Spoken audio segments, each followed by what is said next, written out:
All right, welcome to pro football. The first 50 years where we take the past and we bring it back to life. Now, I'm strictly talking the first 50 years here, 1920 to 1970. And especially if you're going to go back in time and check out a game like from the 20s or the 30s. I mean, sure, of course, you can go online, find a box score, who won, who lost, who scored a touchdown, how far a field goal was that someone kicked, where the game was played at, what the attendance was. You might find starting lineups for each team. But exactly what happened during the game? Well, thanks to old newspaper articles, we got to take a little bit of a deeper dive into each and every game during the first 50 years of professional football.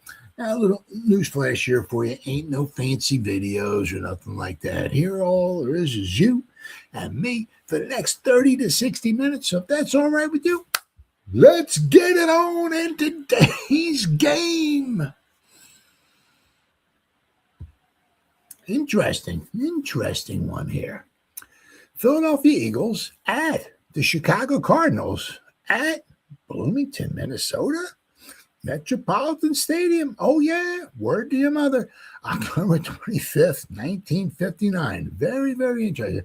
I mean, it just... I mean, it is just the Cardinals. I was saying just a second, two of their home games,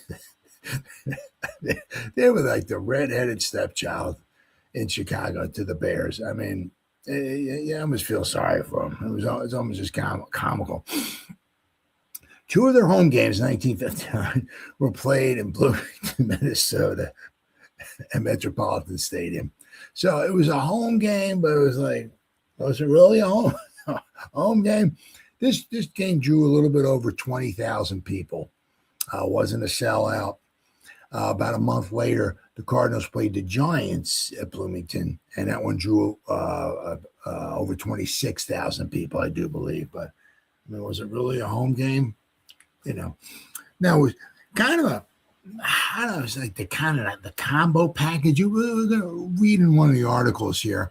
Part of this was that the upcoming AFL, which started popping up in, of course, 1960. They were going to start putting some teams in some cities, obviously. Well, the NFL wanted to do start getting some expansion of their own going on. Obviously, 1960, the Cowboys would pop up. 1961, the Vikings would pop up in Metropolitan Stadium, Bloomington, Minnesota. But the NFL obviously wanted to see, where would be a good place to maybe start putting some teams in. So we wanted to, maybe have some home game or play some games, some different cities. Where should we go for some expansion? Part of it also might have been because the Bears have been like the king of Chicago for a long, long time. Even like the Cardinals had in the late 40s, went to a couple of championship games. They won the 47 championship game, but even then the Bears are still very good. I mean, we got the Cardinals like really have always been playing second fiddle to the Bears. So the Cardinals want to get out of Chicago, and believe me, the Bears wanted them out of Chicago too. And there was even something I read that after this season was over, obviously the Cardinals moved to St. Louis, where it became the St. Louis Cardinals in 1960, that George Halas actually anteed up some money. I mean, not him, George Halas / the Bears, anteed up some money to help move the Cardinals out of Chicago. Nice of them, but they wanted them out of there too. But the Cardinals wanted pretty much their own, someplace that they could call home, maybe start off anew. And you look at the roster, it's like, oh my God, who is on this team? It's like, I mean, you really needed, you go back in time, man. It's today's NFL, you can get by sometimes, maybe with just a real good defense and stuff like that. But for me, you really need a good quarterback.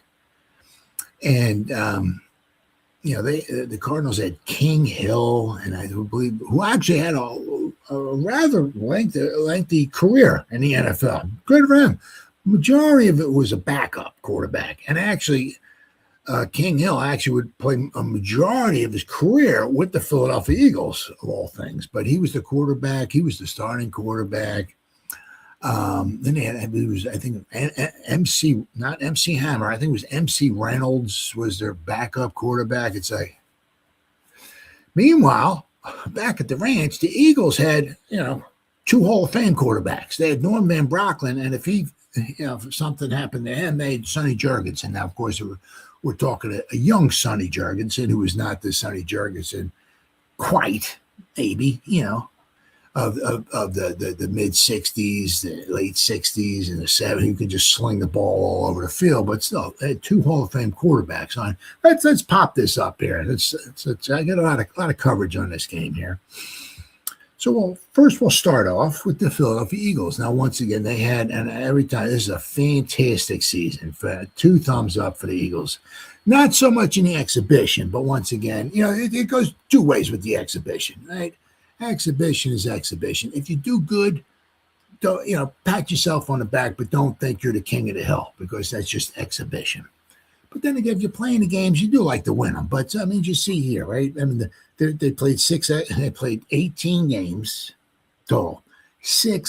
A third of their games were exhibition games.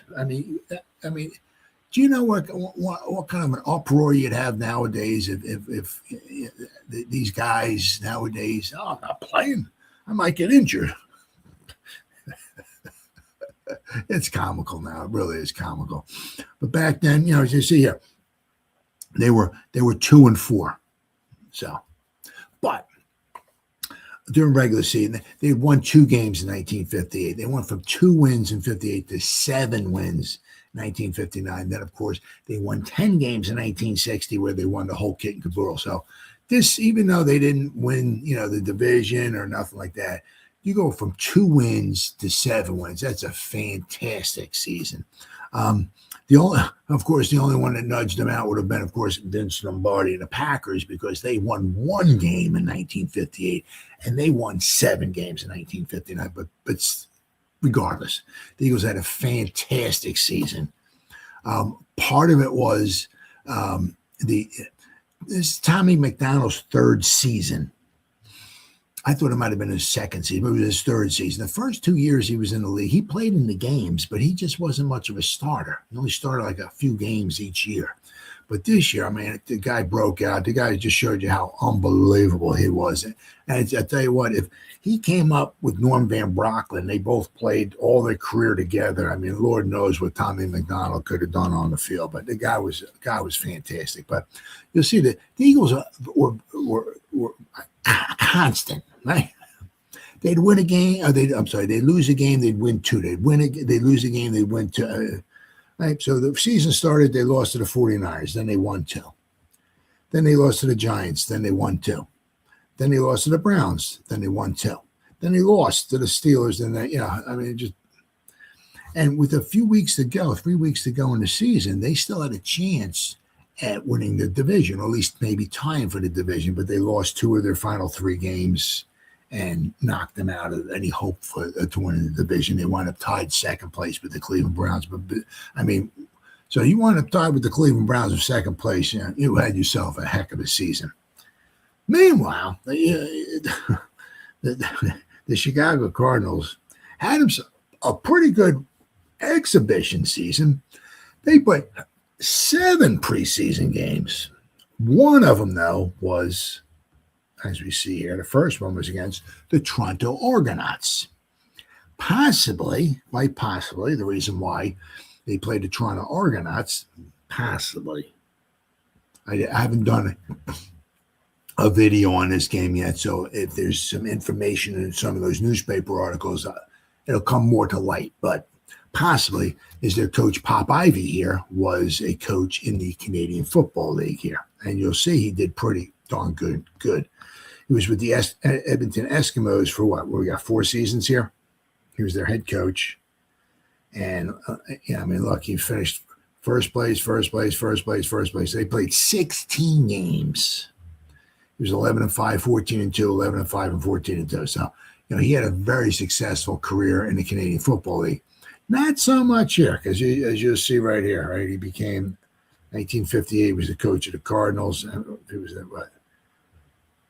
Cardinals. 1961 up the Cardinals. So let's see the next 4 years. What did he do here? I guess I can scrunch this down a little bit here, but he wound up in 5th place, 6th place, 4th place, and 4th place. So he was 2-9, 2-9-1, and 2-10 this season.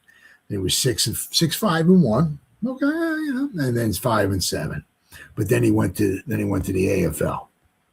He was the coach of the Oilers, and somehow he wound up popping up with my New York Giants.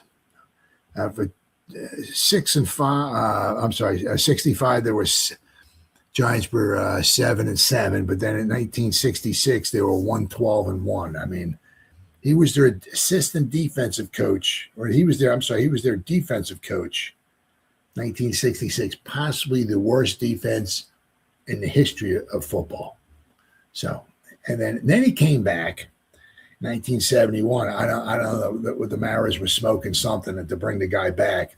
He was their offensive line coach, and their offensive line was absolutely atrocious in 1971. So they were 4-10. So then he was out of the league. But that's possibly part of the reason why the Cardinals wound up playing the Argonauts, and they went up to Toronto, Ontario, and played the game.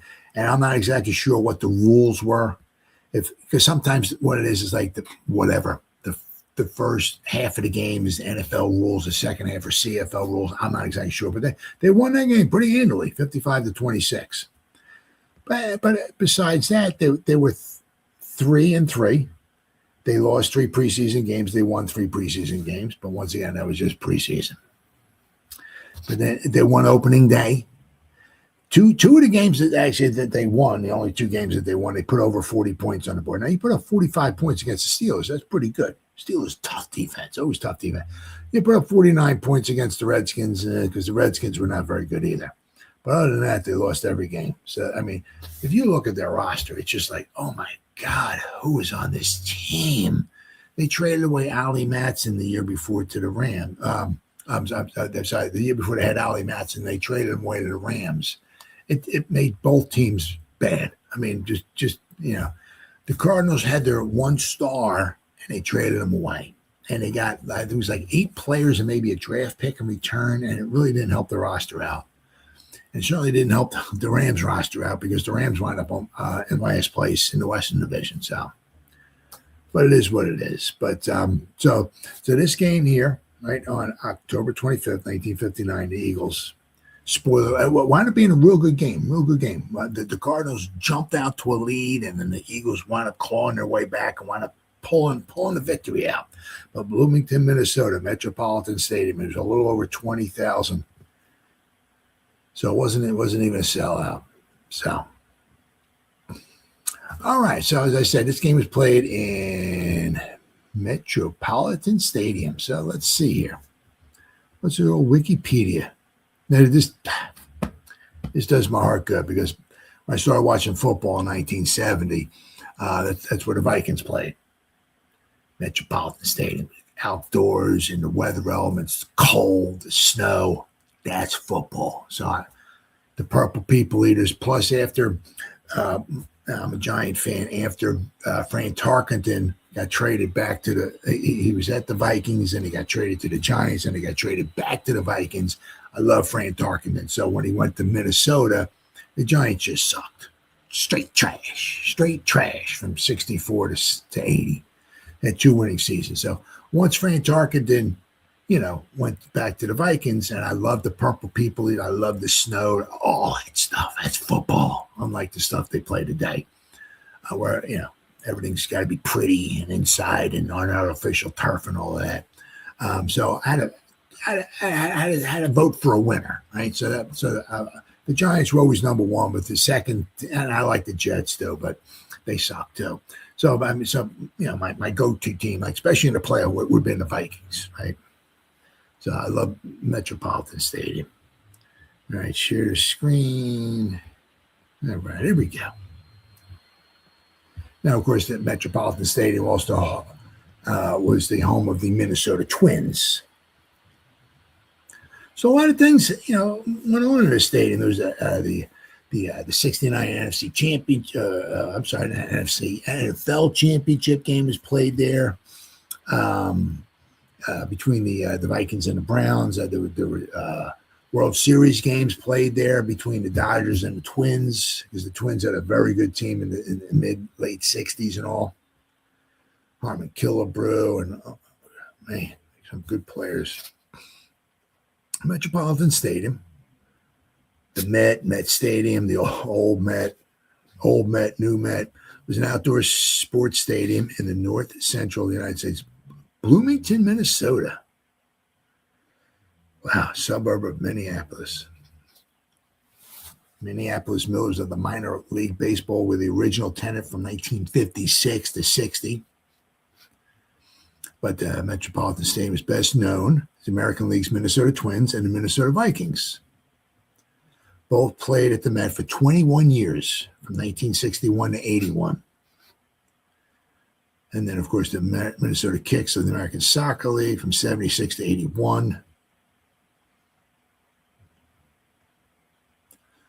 Southwest of the airport, the stadium site is now the Mall of America, which opened in 1992, which I believe is the largest mall in America. Beginning in 1953, inspired by the Boston Braves' move to Milwaukee, Gerald Moore, the president of Minneapolis Chamber of Commerce, led the drive to lure a major league team to Minnesota by constructing a modern stadium built to major league specifications. After the rejection of numerous sites, a stadium committee appointed by Moore approved a 160-acre site or plot of farmland. The stadium would replace Nicollet Park. Now, Nicollet Park also was the home of the Minneapolis Red Jackets, who played in the NFL for 2 seasons, 30 and 31, I believe it was. So Nicollet Park was, it's just it's a park. Well, no, it was also housed an NFL stadium, not an NFL stadium, an NFL team. The Red Jackets were not very good in the NFL, but they were in the NFL. Early in 1950, a census indicated that the Twin Cities and their suburbs had over 1 million people between them, the unofficial threshold for a major metropolitan area. Let's see here. Groundbreaking was scheduled for June 20th, 1955. On February 7th, 1950, an accident occurred on a construction site when a portable heater used to cure concrete exploded in the stadium's basement. Wow. After $50,000 of repairs and a 3-week delay in construction. Wow. It opened in time for its first home game. Wow.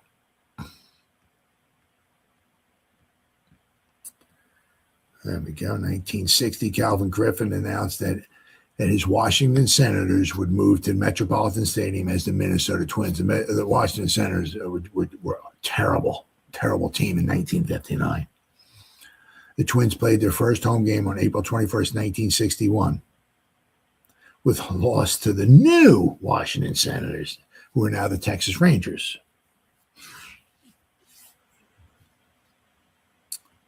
The National Football League was also interested in placing a team at the Met.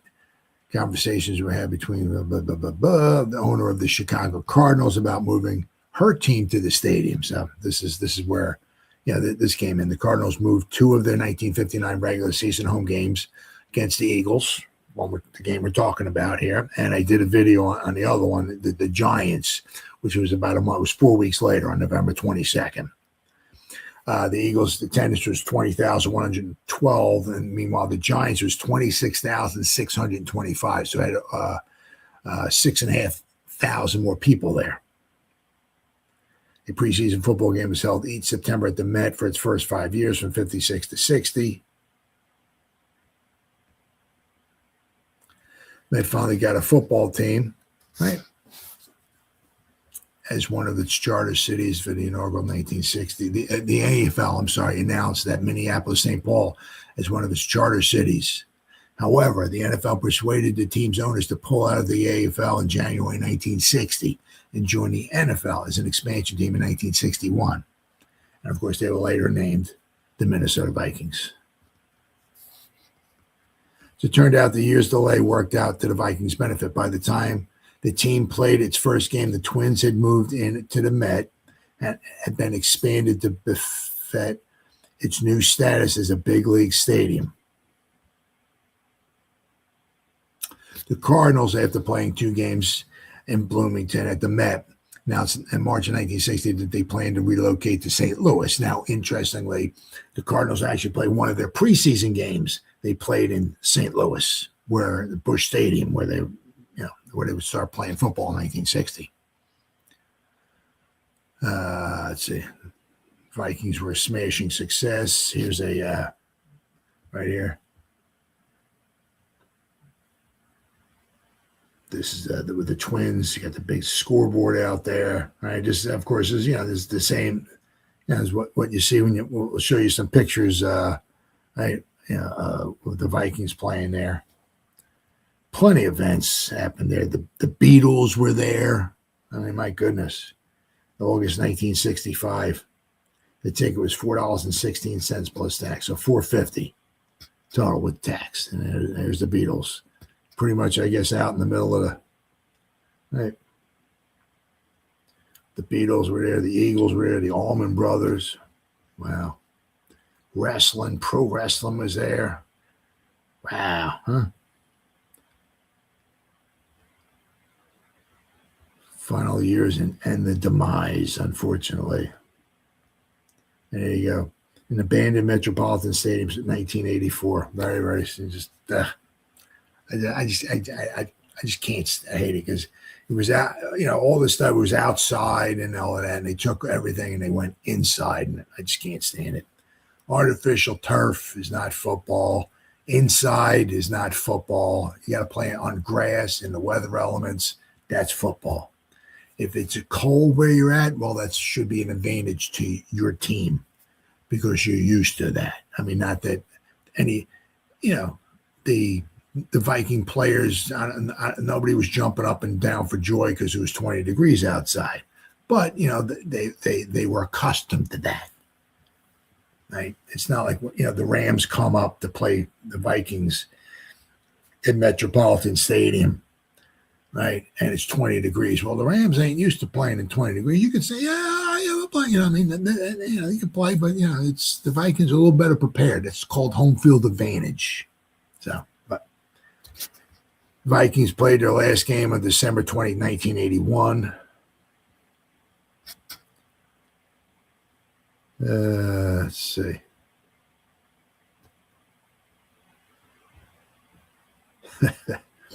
Unfortunately, the Vikings have been eliminated from playoff contention.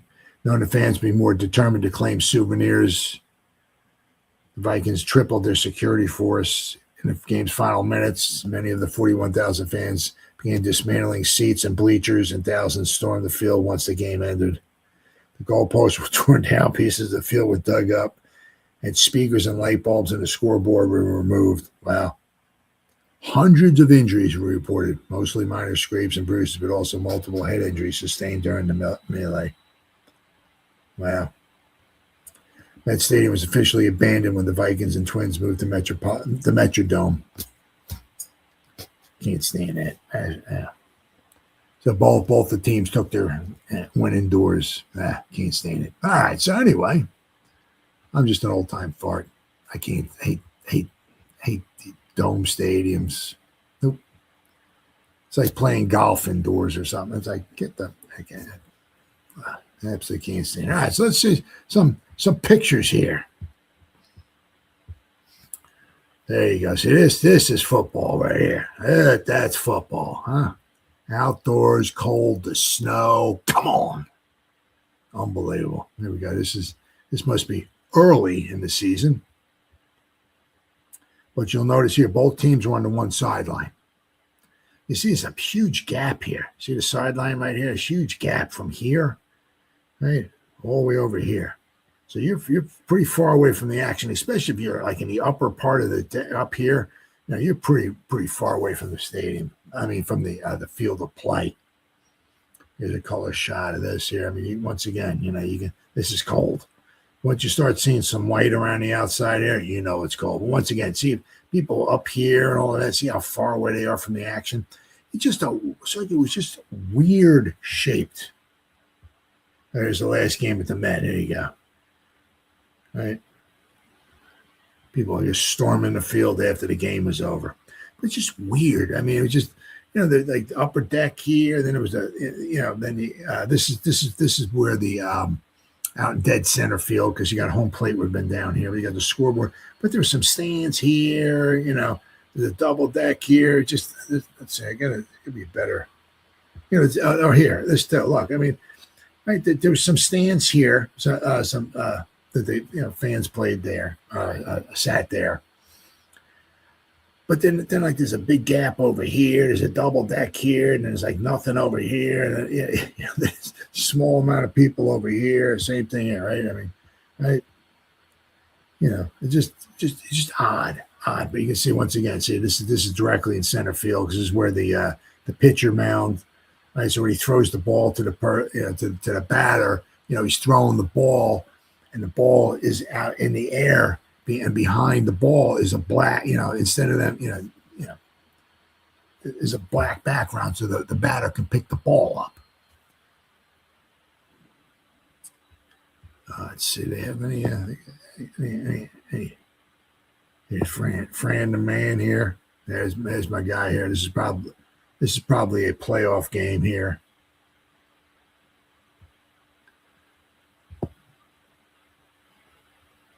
There we go. This is football right here. Look at this. Look at that. Look at that steam coming out of her mouth. That's football, folks. There's Joe Cap right here. There's Carl Eller. There are the cheerleaders right there. There's Joe Cap talking to Bud Grant. This is looks like the '69 championship game there. What else we got? Here we go. Because Joe Cap paying the ball to Osborne. This is probably the 60. Yeah, okay. January 4th, 1970, 37, then final NFL championship game.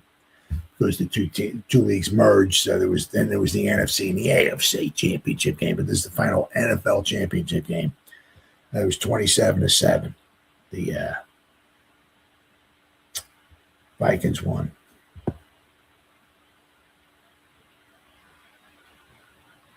There you go. This is I think this is the game before that championship. So what the heck was this one? 23-21, or I think it was 23-20, or the Vikings beat the Rams. Here we go. Look at that. See, you got that picture, and then there you go. How cool is that, huh? Right. Deacon Jones here. Merlin Olsen is probably somewhere in there. Right. It's absolutely classic. I mean, this is just. Is this there? Yeah, right here. Yeah, you can see, right? There's a lot of decent amount of people, but it's like double decked here, triple decked here, and then there's like one over here, and then there's like a double deck over here for the football game. It's just odd.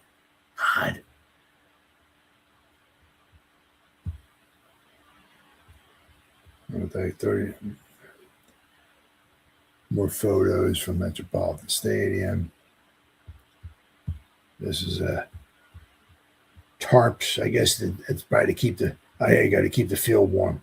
Field being heated prior to the Vikings' first home playoff game in 1969. So it was against the Rams. But you can just see it's double decked here, and then there's like nothing over here, and you got the scoreboard and single decked over there, and then behind home plate is triple decked. It's just an odd shaped stadium. But once again, I said that's to me that's what I grew up watching it, because obviously the Vikings were very good. They played a lot of home playoff games throughout the 70s, so I got accustomed quite a bit to watching the Vikings quite a bit, and of course they were on Monday Night Football and all that, so I got to see on TV anyway a lot of these games. But that to me, that's football. Once they went inside, ugh, hate it. Absolutely hate it. In a dome on artificial turf, can't stand it. But anyway, meanwhile, back at the ranch. All right. So what's the word on the street here? So we got a little bit of pregame talk. So we got a pregame talk kind of from the Philadelphia looking at it, from Minnesota looking at it, and of course the Chicago Cardinals. So the Chicago version, right? So first, let's start off here with the Star Tribune, Minnesota paper, October 25th, 1959. The Star Tribune. What do they got to say here? Wrong one. That's the wrong one. Here we go. Well, looks like they had a couple things here. New players bolster cards. Eagles for the NFL game. There we go. All right. The Philadelphia Eagles, with half of their roster populated by the new additions, meet the Chicago Cardinals at 1:05 p.m. today at the Metropolitan Stadium in the first National Football League game ever played in Minneapolis. Now, Nicollet Park, I'm not exactly sure where that was. That was it probably wasn't in Minneapolis, I guess. But as I said, the Minneapolis Red Jackets, they played, well, let me say, hold on. Minneapolis Red Jackets, 1930, played at Nicollet Park. Well, I don't know. I'm not sure what they're talking about there because the Minneapolis Red Jackets played at Nicollet Park, which was, according to this, is in Minneapolis, Minnesota, in 1930. Oh, in 1929 and 30. I thought it was 30 and 31. 29 and 30. They were not a very good team. 1929, the Minneapolis Red Jackets were 1-9, and in 1930 they were 1-7-1. But they played at Nicollet Park in Minneapolis, Minnesota. And just to go to show you, Sunday, September 28th, 1930. Sunday, October 5th, 1930. Sunday, October 12th. Sunday, October 19th. They played the Bears, the Cardinals, the Portsmouth Spartans, who became the Detroit Lions, and the Green Bay Packers 4 weeks in a row in Nicollet Park in Minneapolis, Minnesota. So, I don't know. Somebody's smoking some good stuff when they wrote this article. In the first National Football League game ever played in Minneapolis, which is wrong, because the Minneapolis Red Jackets played at Nicollet Park in Minneapolis. So I don't know. I don't know what to tell you. Maybe the first game ever played in Bloom. I don't know. I don't know. Metropolitan Stadium, maybe? I don't know. But there were NFL games played in Minneapolis before. Whatever success the Eagles anticipate this year in the NFL, says Coach Buck Shaw, hinges entirely upon the performance of their new team. Philadelphia's wholesale shuffle of personnel was dictated by its last place finish a year ago. The result left Shaw so upset that he promised in a public speech, "This is the last time this will ever happen. I don't care if I have to have three teams, one in the game, one coming, and one going." Shaw followed up by obtaining 7 players in trades and keeping 11 rookies on his roster.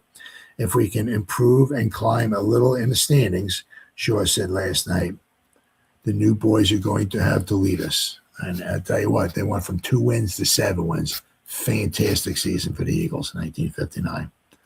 Among the NFL veterans playing their first season with the Eagles are Paige Cothran, place-kicking specialist, who was obtained just a few days ago from Los Angeles. Chuck Weber, might be Weber, linebacker Charlie Weber, once property of the Cardinals. Tom Catlin, who has been with both the Cards and Cleveland. Guard Jerry Huth, an ex-Giant, and defensive back Art Powell, brother of the prize fighter Charlie Powell. Our rookie crop is only continued on the next page here. So let's go to another one of the Star Tribune, October 25th, 1959 edition of the Star Tribune. Okay. Whoops. Up. All right, here we go. Okay, so this ended here. Our rookie crop is only, I got to look for Hall. Where's Hall at here?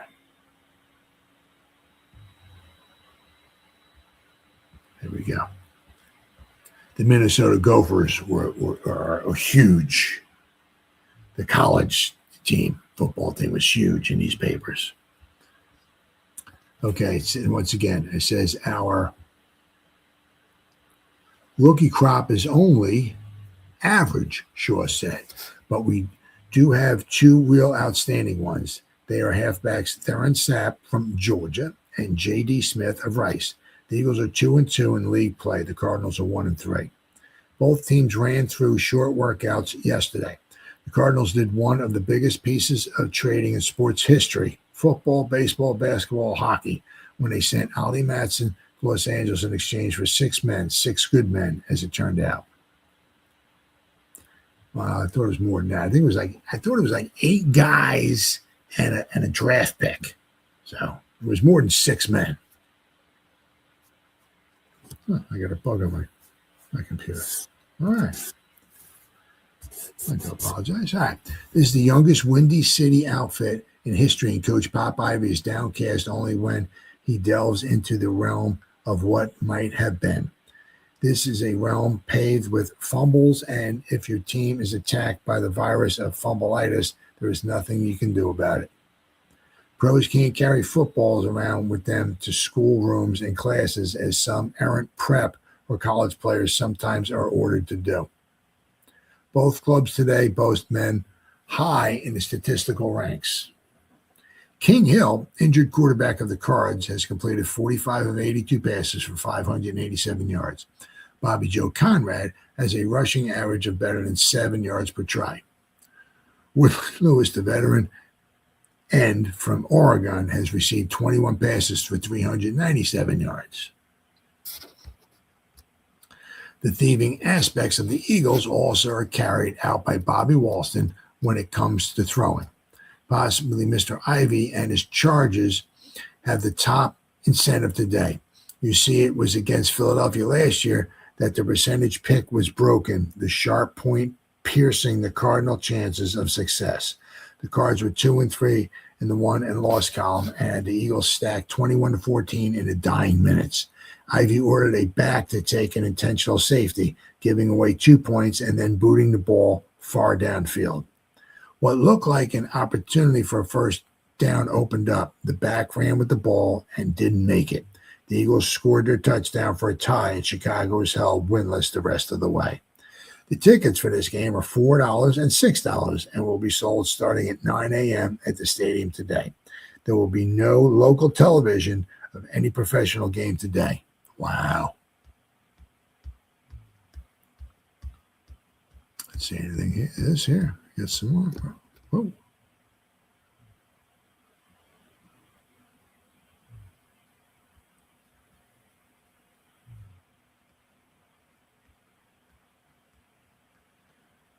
All right, well, that's Ivy, but they're talking about Michigan. So, all right, so let's go now here. Let's go to the Philadelphia Inquirer, the Philadelphia version.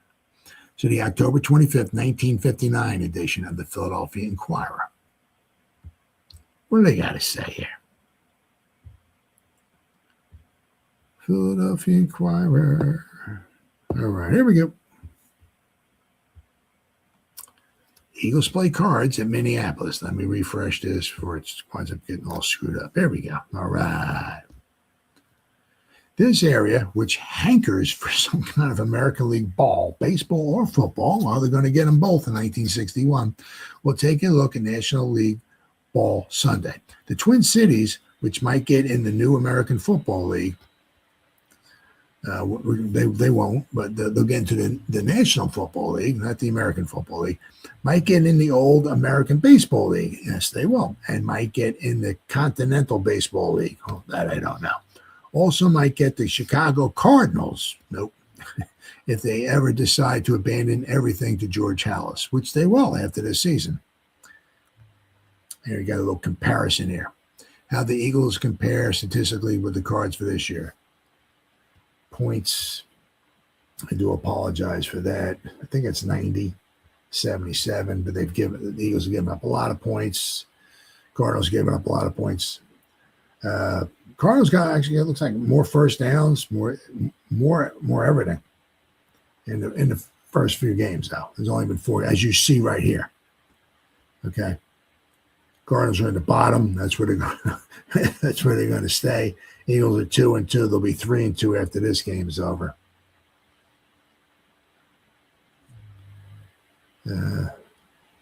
But you'll see here, right? They lost 10 fumbles. They've lost 10 fumbles in 4 games.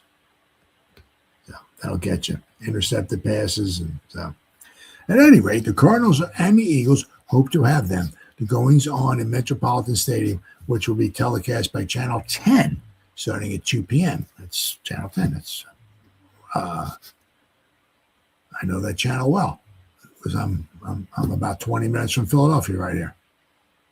It'll be at 2 p.m. Gives the Eagles a trifle more than an opportunity to win their first road game of the young season. That was the one thing with the Eagles. The Eagles were very good at home. A little bit different story on the road.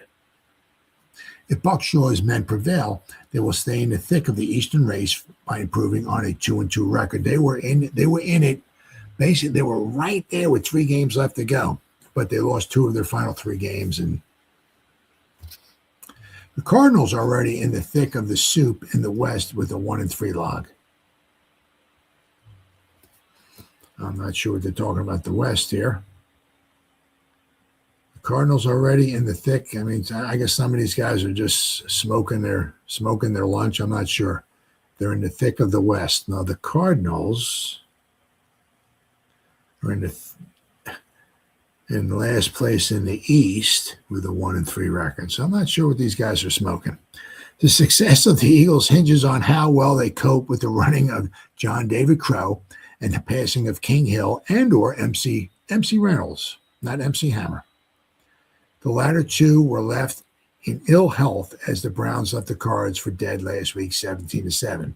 But they have responded to treatment to the extent that they'll be playing here.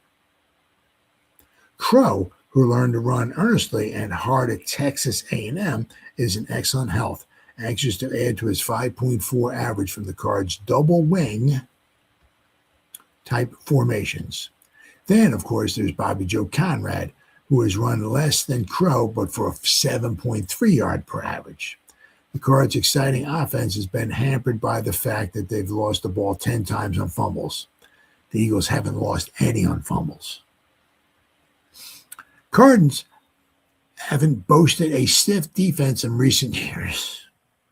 And this would not be a year for a stiff defense for them either. They've beefed it up somewhat this season, partly by trading the great Ollie Matson for 9 Rams.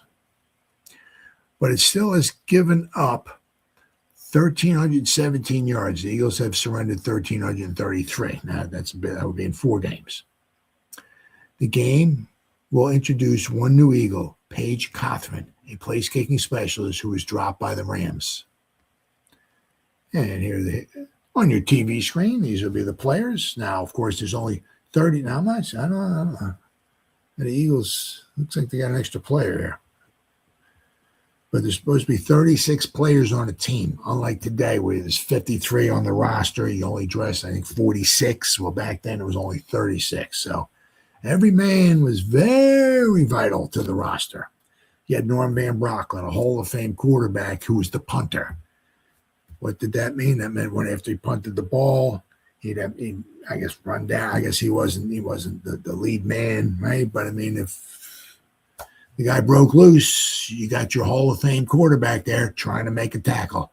Unlike today, where the guys make $400 trillion a game, they throw an interception, they run off to the sideline and sit down and drinking Kool-Aid while the game's still going, while they're trying to tackle the guy who got intercepted, because you can't have a quarterback nowadays trying to make a tackle.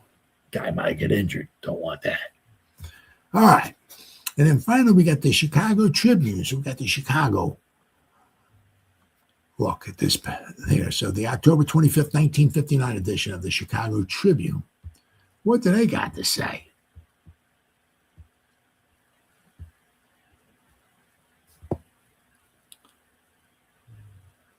All right, here we go.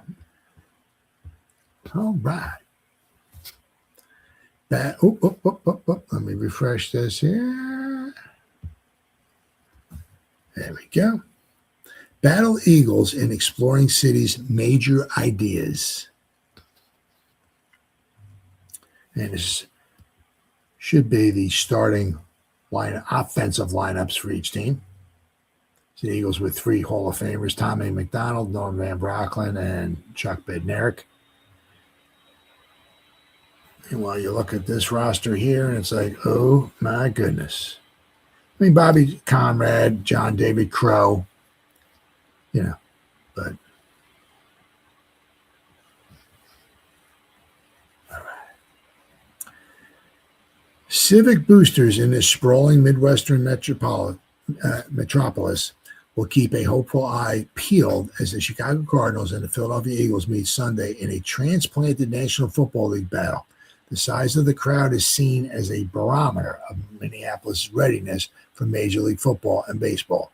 Advanced ticket sales have been disappointing. I looked for the game to be sold out a month ago, a spokesman said Saturday. But we've only sold about half of the 24,000 available seats. So there was there was 24,000. There was about 4,000 seats that didn't get sold. The Giants, when the Giants played the Cardinals a month later, I guess it was pretty much a sellout because they sold 26,000 seats. It looks as if the weather will determine how well we do with the remaining tickets. But Sunday's forecast is favorable. It calls for continued cool temperatures, but rain is not mentioned. Whatever the game draws, the Cardinals cannot lose. They have been guaranteed a total of $240,000 for their 2 1959 appearances in Minneapolis. The Chicagoans will return here 4 weeks hence to meet the Giants.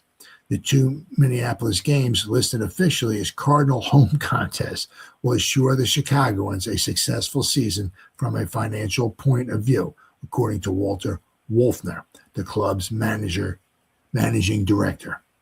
The guarantee plus television revenue will give us one of our most profitable seasons in years, Wolfner asserted.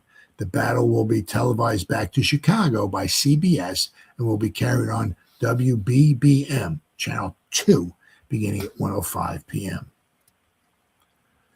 A capacity crowd is said to be imperative if the Cardinal guarantee is to be met without loss to the sponsors, a group of local businessmen. As the home team, the Cards must pay the visiting Eagles for their part in the festivities. The game will be played at Metropolitan Stadium, which was constructed only 3 years ago and was financed by a bond issue and private subscriptions from civic boosters who dreamed of someday bringing major league sports to Minneapolis. The backers hope that day is on the horizon. Yes, it is. They point out that Minneapolis, a longtime citadel of college football, never has been tested as a pro site. I don't know what they're talking about here, except by the Lakers of professional basketball. I said the Minneapolis Red Jackets were in the NFL for 2 seasons. They were not very good, 29-30. They played at Nicollet Park, which is in Minneapolis. So I don't know I don't know what they're talking about. But it was the Minneapolis Red Jackets of Minneapolis, Minnesota. 1929 and 1930 were in the NFL, and they played home games at Minneapolis, Nicollet Park, which is in Minneapolis. So I have no idea what they're talking about here. Of course, they didn't have Wikipedia back then to look, right, to type into Google. But So the Minneapolis did play football games in the NFL prior to this. So don't know what they're talking about. All right, so that's the Minneapolis look at it. That's the Philadelphia look at it. And that's the Chicago look at it. So let's start diving into the game. We're going to go back to the Star Tribune, October 26, 1959. The Star Tribune. So wound up being a pretty exciting game. Cardinals took a big lead. The Eagles came back and wound up pulling it out in the fourth quarter. All right, here we go. October 26, 1959, the Star Tribune. It's a Minnesota paper. Right? Eagles rally up. Let me before I screw this up here. Let me refresh the page here because all right. Eagles rally to claw Cardinals 28-24. There's the old Cardinal. Of course, the Eagles have the wings on the side, but the Cardinals just a white helmet. It looks like just a high school team. I don't know, semi-pro league team or something. I don't know. Just you're in the NFL. Here's a white helmet. Go play. All right, here. Zoop. The Philadelphia Eagles spotted the Chicago Cardinals with a 24-point lead. It was 24-0 in the third quarter. In early moments of the third quarter, then exploded on the passing of Norm Van Brocklin and the receiver, Tommy McDonald. The dude was just incredible. Man. And he had a broken jaw, too. We're gonna read a little bit on that. And the running of Clarence Peaks and Billy Barnes for a 28-24 victory. The game in Metropolitan Stadium was the first National Football League game ever played in Minneapolis. Once again, I don't know how to tell you. It was witnessed in crisp football weather by 20,000 fans. The victory gave the Eagles a 3-2 record. Previously, it had defeated New York and Pittsburgh. Complete domination of the third period gave the Eagles their chance at victory. They started moving after Dick Night Train Lane intercepted a Van Brocklin pass from the 37-yard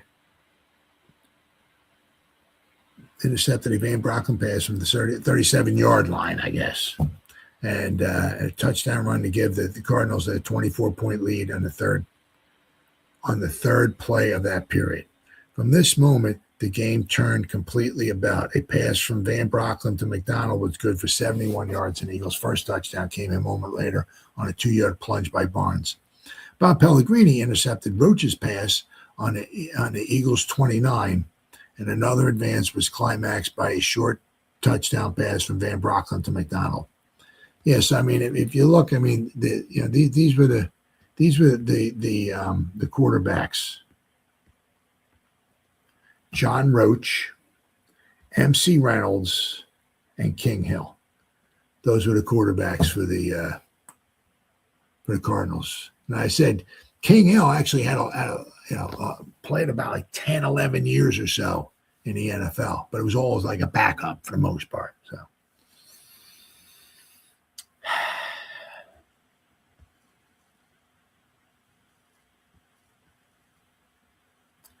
Thus, in the spectacular third period, the Eagles gained 215 yards and with the help of 2 interceptions, pulled within 3 points their opponent 24-21.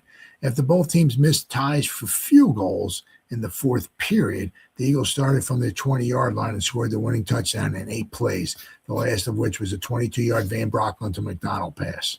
The Cards started building their lead by returning the opening kickoff to a touchdown in 5 plays. Roach's pass to John Tracy was good for 15 yards to the Eagles' 12. On second down, Roach passed to John David Crow for the touchdown. It was 10-0 on Conrad's 15-yard field goal following 2 Eagle goal line stands late in the second period. Then when the Eagles moved up and threatened near the end of the first half, Jim Hill blocked a field goal attempt from the 21-yard line, picked up the bounding ball on the 23 in full stride, and ran 77 yards for a touchdown. The half ended with the Cardinals leading 17-0. It became 24-0 on the third play of the second half after Lane's interception run back. Through the first half, the Cardinals kept Van Brocken's passing under control. In the second half, he got better protection and finished the day with 254 yards and passing gains. The Cardinals played the game with Roach, a defensive specialist at quarterback. Both King Hill and R.C. Reynolds, R.C. or M.C., I think it's M.C. Reynolds, but their first and second quarterbacks were unfit to play because of injuries. So they had their third-string quarterback in there. McDonald caught only 3 passes, but they were good for 122 yards and 2 touchdowns. The Cardinals were returned to Minneapolis to play the Giants November 22nd. All right, let's go to the Minneapolis Star. All right, what do we got here? October 26, 1959. The Minneapolis Star. All right. Oh, let me do this here. Refresh the page. Okay. Norm Van Brocklin throwing the ball to Pete Retzlaff, who's in the clear. There's that ball up in the air. Up, and away. 17 plays, 3 T's for Van Brocklin. Here we go. We can talk about Tommy McDonald with his broken jaw. The comeback of Chicago Cardinals was intercepted figuratively and physically at Metropolitan Stadium Sunday. A 24-0 lead had the men of Pop Ivy on the comeback road, and then the Eagles started intercepting Johnny Roach's passes, driving against the defense and setting up Norm Van Brocklin at a 28-24 victory in this amazing picture. In the third quarter, the daring Dutchman needed just 17 plays to steer his Eagles to 3 touchdowns. Joe Bowen, former Notre Dame star, St. Thomas coach, and now broadcaster of the Cardinal games, remarked, "The Cards still were tough defensively in the second half, no matter what they say. But when Van Brocklin is sharp, he will pierce any defense in football, and he was sharp today." The 20,112 fans had these things to buzz about today as they look forward to another NFL game here November 22nd when the Cards meet the Giants. The pass catching of Tommy McDonald, who took 2 receptions for TDs and one for a touchdown preliminary. The fierce running of little Billy Barnes of the Eagles at 5'11", 202 pounds, a comparative midget. He was unstoppable at driving. He scored from the 1.5-yard line again from the 2. He ran from all the world like Bob Westfall, Fritz Chrysler's super fullback in Michigan, who was built just like Billy. There we go. Here's Retzlaff catches and runs. And then he gets tackled.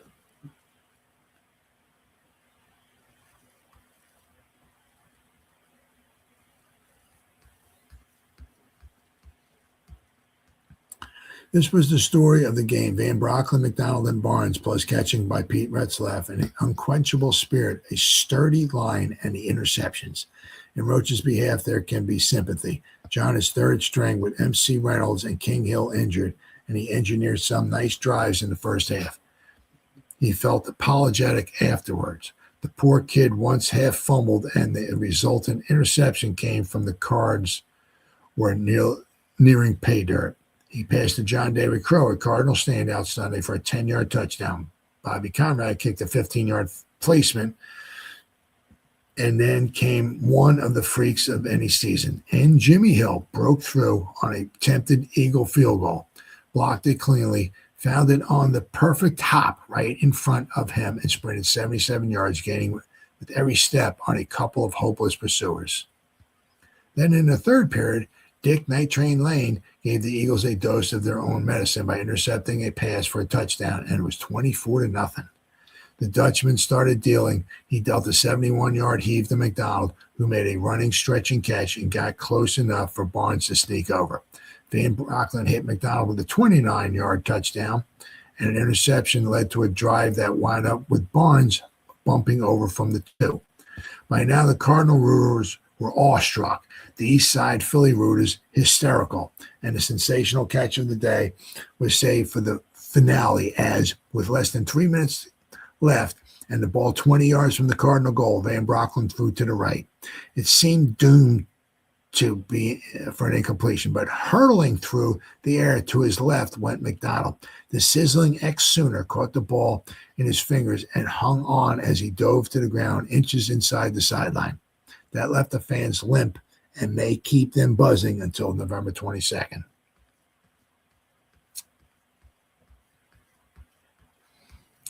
But Tommy McDonald looks like he's finishing a Coke there.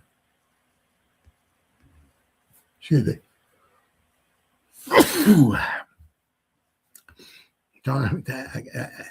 That's his meal, I guess. He can't eat solids.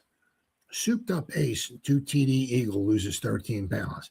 Tommy McDonald was souped up Sunday. The Eagle and the Eaglet, who was listed in Pro Football Program at 182 pounds, now tips the scales at only 169 after a month-long diet of soup and other liquids. I haven't been able to eat anything solid, he explained, since I broke my jaw our first game of the season against the 49ers a month ago. But it's only a hairline fracture, and it doesn't hurt much unless I get hit there. Right now, it feels pretty good. And McDonald, of course, felt even better than his jaw after Sunday heroics at Metropolitan Stadium. 4 touchdown start against the Giants 2 weeks prior against the Cardinals. As big-time National League football go, the former Oklahoma halfback is almost that good, made its Minneapolis debut before 20,112 fans. The Bantam among behemoths caught only 3 passes, but the first was 71 yards and set up the initial Eagle touchdown in their great comeback. The second was good for 29 and a TD, and the third covered 22 yards for the winning points. I had to dive to get it and almost went out of bounds, admitted McDonald, who snagged on Van Brocklin's bullet a few feet off the ground in the end zone to cap the Eagles' 28-point rally. Maybe we ought to keep him on liquids all the time, smiled Coach Buck Shaw in the locker room afterwards. What a competitor. How did Shaw account for the amazing turnabout in which the Cardinals' 24-0 lead was wiped out? I think at the start we were tight and they were relaxed. Then maybe they let down when they got so far ahead. McDonald expanded on that. Buck told us at halftime that they might let down a little with a 17-0 lead and to try to turn on the heat. Walter Wolfner took the defeat hard and had quite a heated discussion with Coach Pop Ivy after the game. We have only ourselves to blame, said Ivy. We couldn't move the ball the second half, and those interceptions hurt. Philadelphia halfback Billy Barnes said before the game, give me some daylight and I'll go. And he went for 111 yards. Shaw said the fake draw play, which developed into a lateral from Clarence Peaks to Van Brocklin and then a forward to end Pete Retzlaff to set up the winning TD, had been kicking around the league quite a while. We stole it from Cleveland and they got it from someone else. The Eagles' Chuck Weber and Jimmy Carr, who teamed up on a lateral after one clutch interception, are both ex-Cardinals. Ex-Gopher, Minnesota Gopher, Bobby Cox, ex-Laker Jim Pollard, and Detective Bobby Ball were among those in the locker room afterward. One fan said, this has restored my faith in football. Another added, the finish alone was worth the price of admission. All right, and what do we got here? We got the Mercury. This is the first time I've never had done an article before from the Mercury, the October 26, 1959 edition of the Mercury. All right, what do we got here? Bum, bum, bum. Am I going to find it? Here we go. All right. Eagles come from behind. Oh, let me do this again. Let me refresh the page.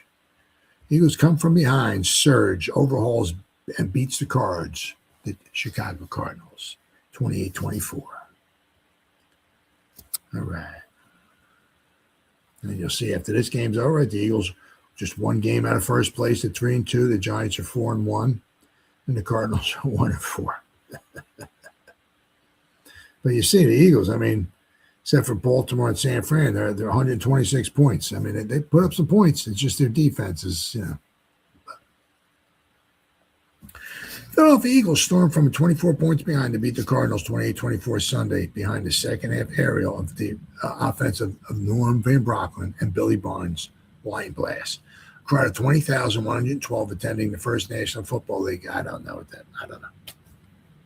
All I know is the Minneapolis Red Jackets played football in the NFL 1929 and 1930, and they played games at Nicollet Park, which is in Minneapolis. So I don't know.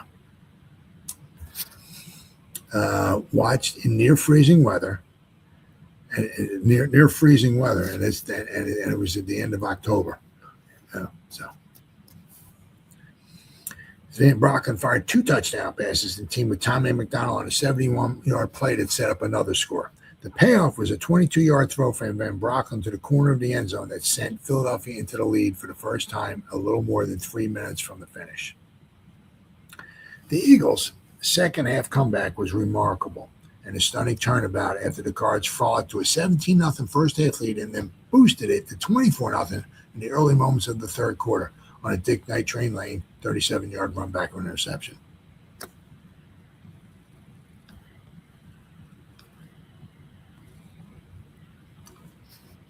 Stymied the first half, Van Brocklin found the touch on his long heave to McDonald from the Eagles' 35 on the first play after Lane's touchdown.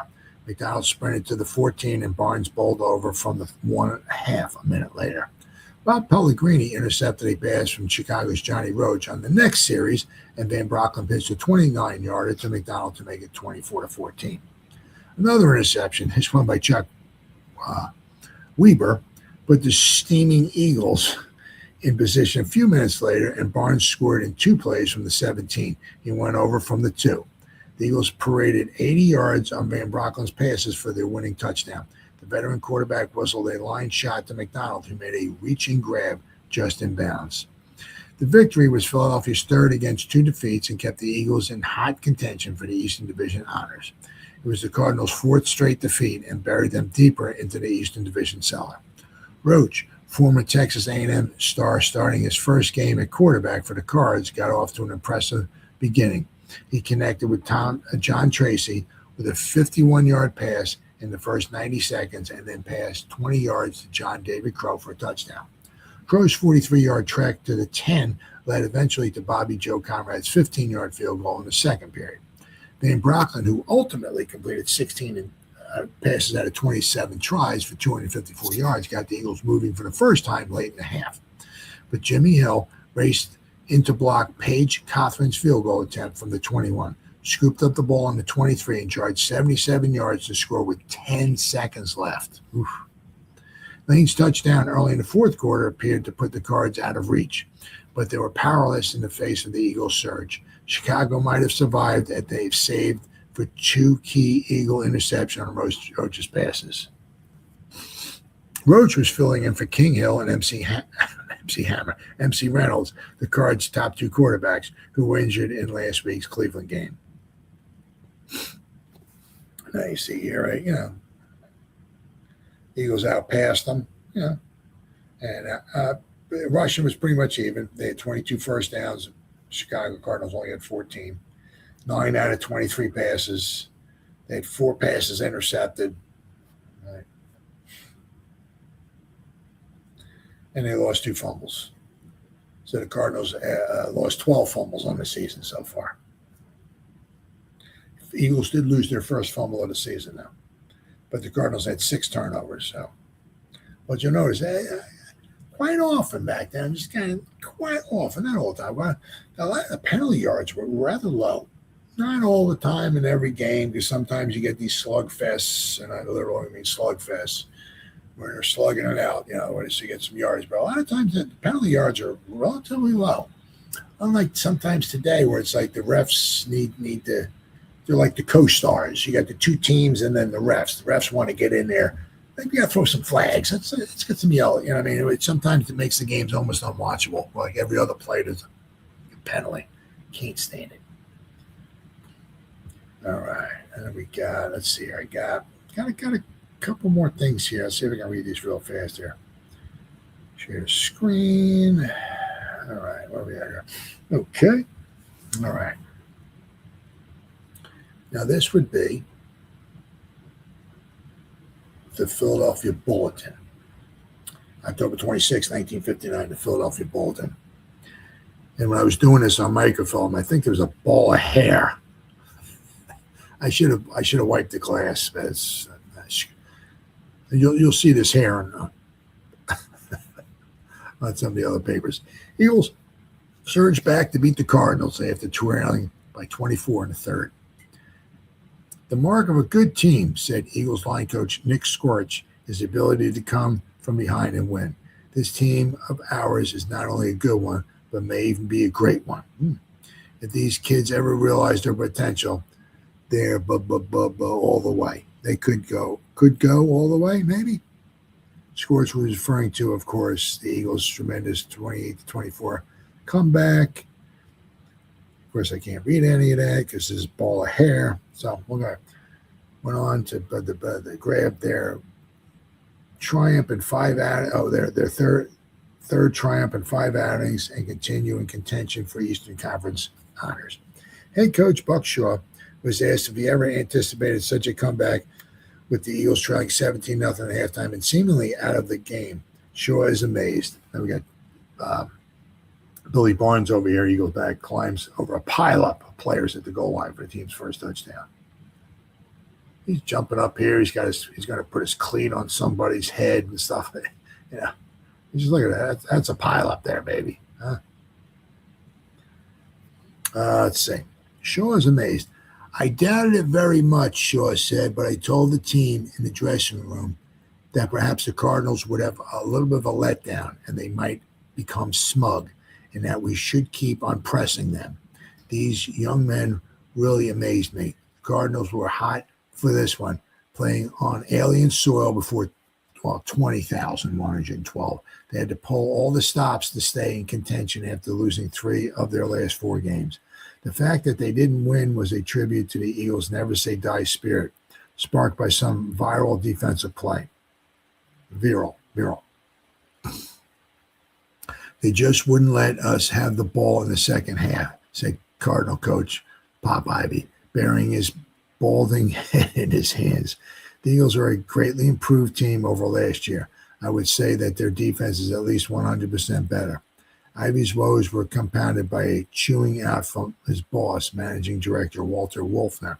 Wolfner faulted the razzle-dazzle tutor for not playing safe with a 24-0 bulge, for permitting quarterback John Roach to go to the air instead of sticking to the ground. Actually, it wouldn't have made much of a difference if Roach had stuck to the ground game. He had a hot runner in John David Crow, but the Eagles had an even hotter runner in Billy Barnes, plus the incomparable passing combination of Norm Van Brocklin and Tommy McDonald and Pete Retzlaff. Barnes, a murderous slasher, piled up 111 yards and 23 carries for one of his best afternoons since he joined the Eagles 3 years ago. Van Brocklin completed 16 of 27 for 254 yards and 2 touchdowns, both of them to the flashy McDonald. Tommy, weighing a skimpy 165 pounds after a siege of jaw trouble, only caught 3 passes, but they covered an incredible 122 yards. Whew, the guy was amazing. He had an amazing season. In the third period, a 21-point orgy, the Eagles set a record for themselves and maybe for the rest of the league. They knocked off 215 yards running and passing in 15 minutes. And in doing so, and that's the Redskins. Okay. And in doing so, here's that ball of hair again. I do apologize for this. Next time I go back to, if I ever see this ball of hair, it's going. Okay. Doing so, resorted to all sorts of tricks, including the old Statue of Liberty play and double lateral involving Van Brocklin, Clarence Peaks, and Pete Retzlaff. Retzlaff returned to the form of last year when he tied the Colts' Raymond Berry for pass-catching honors, had a gala day. The Baron snared 6 throws for 82 yards and had the Cardinals in a tizzy with his pass pattern maneuvers. With McDonald on the other flank, the Cardinals' defensive secondary, led by Dick Night Train Lane, was running around circles all day. The electrifying second half. Circles all during the electrifying second half. One of my touchdown catches, McDonald said, was right over Jerry his head. He was mad. All right, I'm going to go down here because I can't read any of that. The Eagles were flat as the prairie surrounding Metropolitan Stadium while the Cardinals were piling up their 17-0 first half lead. Roach, subbing for the injured MC Reynolds and King Hill, started like a ball of fire, pitching 51 yards to John Tracy, a Philadelphia boy. Then John David Crow for a touchdown. Bobby Joe Conrad promptly kicked the first of 3 PATs. The 37-degree weather apparently numbed the sure-fingered McDonald when he fumbled a punt on the 18. But Bob Pellegrini thwarted a Cardinal score by snapping up Roach's fumble on the 18. Jimmy Carr foiled another Chicago drive by intercepting a pass on the 31, but the Eagles couldn't get on track, and Paige Cothran, new field goal kicker, missed a three-pointer from the 46. The Cardinals began hammering again. Crow skittered off tackle for 43 yards, but the Eagles held on the 2, couldn't move, and Van Brocklin punted out, only to have the Cardinals move to the 15 from where Crow kicked a field goal to make it 10-0. Then the Eagles began making motions, driving from their 44 to the Cardinals' 10. On fourth down, Jimmy Hall not only blocked Cothran's field goal, but picked up ball up on the bounce and ran for a touchdown. The Eagles took the second half kickoff and immediately handed the Cardinals another score. After Peaks gouged a first down on the 31, Lane got in the way of a Van Brocklin heave and ran it back for a touchdown. At this point, the Eagles took hold. Van Brocklin fired a beauty to McDonald, who took the throw at midfield and galloped to the 14 where Lane hauled him down. I thought he was right on top of me, Tommy said. If I had run straight instead of veering, I could have scored. It didn't matter, though. Van Brocklin fired to Dick Bielski on the 2, and Barnes leaped over the pile to make it 24-7 at 5:24 of the third period when Bobby Walston added the point. Pellegrini stifled a Cardinal comeback a few plays later by intercepting Conrad's rollout pass on the Eagle 29 after Crow had thrown a 48-yarder to Tracy. From the 29-yard point, the Eagle rolled to another score in 8 plays, with McDonald taking a 30-yard bullet pass for the TD. Again, the Eagles defense stopped the Cardinals. Then Chuck Weber, the Birds' middle linebacker, who came to Philadelphia from Chicago in a trade for Bill Coleman, plucked off a Roach pass and lateraled to Carr, who ran it back to the enemy 17. From there, Barnes scored in 2 magnificent carries. This made it 24-21, and the Loden skies were ominous for the Cardinals. Loden. As the game moved into the fourth period, Art Powell grabbed off another Roach pass at midfield and returned it to the Cardinal 38. But the Eagles, despite some fine running by Theron Sapp, couldn't get farther than the 16, and Cothran had to try a field goal from the 35. The boot was wide. Now this was the Cothran. This is the guy that they brought in as a field goal kicking specialist. They tried to kick the 35-yard field. It was wide. It was like, man, he didn't make any. Whew. After Conrad missed a field goal from the 40, the Eagles took over and sewed up the game. They did it with an 80-yard, 9-play offensive featuring hard running by Sapp and a 34-yard pass to Retzlaff. Now, obviously, back then, they tried a field goal. It was no good. The ball got moved to the 20-yard line. Not today. Today, if they try a field goal from the 40, that's where the line of scrimmage, and they miss it, that's where the line of scrimmage is, wherever they kick the ball from. So things changed a little bit. Retzlaff's catch fooled the Cardinals completely. Peaks took a pitch out from Van Brocklin, lateraled back to the Dutchman, who then fired to Retzlaff in the clear. Barnes drove to the 22 on 3 lunges, and on first down, Van Brocklin speared McDonald in the end zone for a lunging TD catch, which wound up winning the game. So there's some more stats there for you. So wound up being a very, very exciting game. I mean, of course, it's very difficult, obviously, to win anything with a third string quarterback, and it goes both ways. I mean, they're up 24-0. I mean, I guess everything could have been just a handoff, and to try to chew up the clock. And then if you don't get a first down, just punt it and let them try to drive down the field.